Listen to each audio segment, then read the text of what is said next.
and Clemson's playing Georgia Tech at the Georgia Dome in Atlanta. But a lot of people not having faith in Clemson.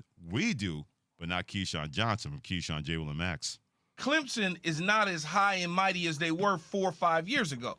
They're a different program now. They've been depleted of coordinators over the last couple of years that have gone on to become head coaches. I mean, they when Chad Morris left to take the job at SMU, okay, they stayed the course. Tony Elliott was still there, stayed the course. It did well. Brent Venables on the defensive side of the ball was still there.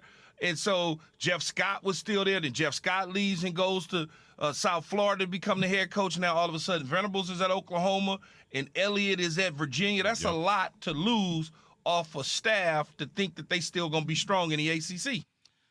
The one thing more than ever before in modern college football, Harry, you can't have questions about your quarterback if you're going to be a national championship team.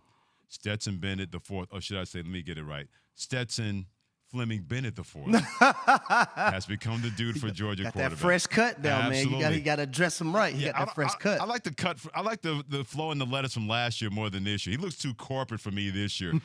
Last year he was Stetson Bennett the fourth with the flow. This year he's now the CEO. He says Fleming Bennett the fourth. Being the CEO of the program. But he's become a dude at quarterback for Georgia.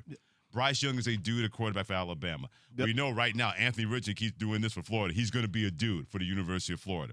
But DJ Uiagalelei has got to be a dude for Clemson because that's what they're used to when it was Trevor Lawrence, whether it was Taj Boyd, whether it was Deshaun Watson. If DJ Uiagalelei can't be a dude for Clemson, he is not going to be the starting quarterback, and that means Clemson's chances of being in the playoff are going to go from yes to nah. I don't see that happening.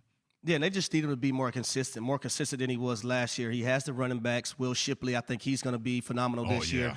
But one of the things I thought Clemson was missing offensively, and they had it with the Hunter Renfrow when Deshaun Watson there. They had it with Amari Rodgers when Trevor Lawrence was there. Was that slot receiver being quick and shifty, can get in and out of breaks and just routing people up. They missed that last year. I thought just about every receiver they had was the same size, 6'3", 6'4", long, lanky, of that caliber. They have a freshman right now, though, Antonio Williams. I think Antonio Williams is going to be able to be that guy for Clemson this year, being able to work into the slot. They also have a smaller guy named Spector. But I'm looking forward to seeing Antonio Williams. Now, when I look at Clemson defensively, Clemson has the best defensive line in college football. Hands down. Best defensive line. And they're going to be able to wreak havoc, get to the quarterback, sack the quarterback. You talk about Brian Breesy, Miles Murphy, Tyler Davis, KJ Henry. And then they just had one get hurt. So they were like 5 or 6 deep. Moscow, he's going to be able to play some snaps as well. But they have a little bit of depth, and they have guys on that defensive line that can be dominant.